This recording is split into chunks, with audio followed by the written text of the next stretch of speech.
Alright, today we're gonna share another old man tool. What classifies a tool as an old man tool? Pretty simple.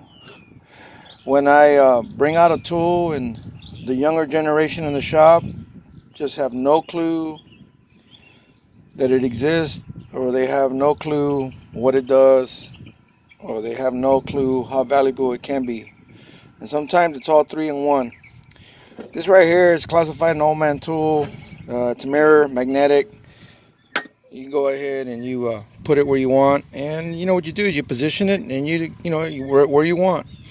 This tool right here, we were doing a valve adjustment on a big Cat 3512. I don't know, 4,000 horsepower engine, I guess. So we had to do a valve adjustment. Anybody that knows anything about Cat's pretty famous for, you bar the engine over and you put a bolt through the bell housing and it will stop on TDC. Now if you're 180 out, that's up to you, because you got to go check the positioning of the valves, and then you'll know whether you're 180 out or you're true TDC, or what Caterpillar likes to call, are you on intake or compression?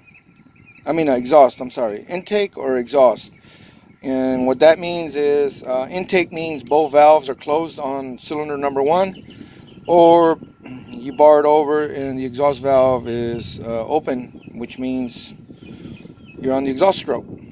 Anyway, magnetic mirror, what you do is you put it on the block and you go ahead and you look through that little hole and you bar the engine over with a tool, and you can actually see the hole in the flywheel come into position, and it basically gives you both hands to turn that big monster.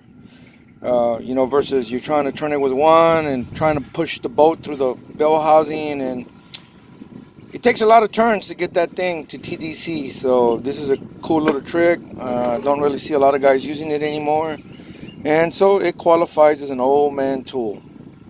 Thanks for watching, and we'll keep them coming.